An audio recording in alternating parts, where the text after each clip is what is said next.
C'est l'heure du troisième épisode de votre feuilleton de la semaine consacré à la ligne Maginot. Si je vous dis ligne Maginot aquatique, est-ce que cela vous évoque quelque chose? Ce n'est pas un terme militaire ni un terme d'époque, mais celui de l'historien Paul Marc, qui illustre bien le système de défense de la région de Sarralbe, un système basé sur des inondations, obligeant l'ennemi à passer par des points stratégiques où il est attendu par des ouvrages défensifs. Benoît Bourg et Tiffaine Niederlander.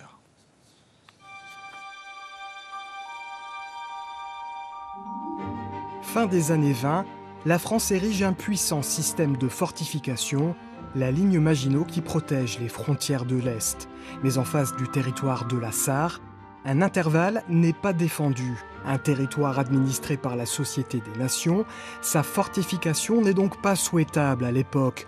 Mais en 1927, cette trouée de la Sarre inquiète malgré tout l'état-major français. Un système de défense est alors mis au point. Il s'appuie sur des retenues d'eau et des zones inondables grâce à des barrages, comme ici, à Rémerin-les-Putelanges. Sur la partie bétonnée qu'on voit derrière moi, on stockait des poutres. Donc en cas de danger, il était très facile de mettre en place les poutres dans les rainures qui étaient prévues à cet effet. Après, il suffisait d'ouvrir les vannes des étangs réservoirs et en 36 heures, on était capable d'inonder toute la région. Et pour inonder la région, la ligne Maginot aquatique s'appuie sur 3 rivières, le Mutterbach, la Sarre et l'Albe. 6 étangs réservoirs sont également créés. Celui de Host est contrôlé par un ingénieux système de vannes. Une fois ces vannes activées, l'ennemi se trouve alors face à un obstacle naturel.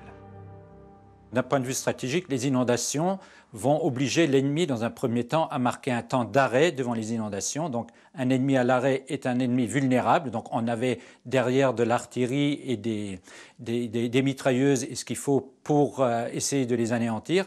Et si malgré tout, ils essayaient de passer, il ne faut pas oublier qu'un soldat sur un canot, il n'a aucune protection. Et donc, tout le temps que dure la traversée, il sera soumis au tir. En septembre 1939, face à l'offensive allemande, la population est évacuée. Un mois plus tard, les barrages sont fermés, l'eau monte et des reporters de Paris Match se rendent à Putelanges-au-Lac. Ils publient un article intitulé « La Venise du front ». On parle de Venise parce que si on regarde sur l'une des photos, on voit des soldats qui se déplacent dans les rues inondées, dans des barques un peu comme à Venise. En juin 1940, le commandement allemand décide de lancer une offensive dans le secteur le plus faiblement défendu de la ligne Maginot, la trouée de la Sarre. C'est l'opération Tiger, une opération d'envergure. Les soldats français font face à 1000 pièces d'artillerie et 6 divisions d'infanterie. Les Allemands, ils avaient grand espoir de percer facilement le 14. Et en fait, le 14 au soir, ils sont sur leur position de départ quasiment. Donc pour eux, c'était un échec. Donc ce qui montre bien que le système d'inondation a joué son rôle de bout en bout. Les sites qui composent cet ensemble défensif peuvent être visités grâce au musée du pays de l'Albe à Sarralbe.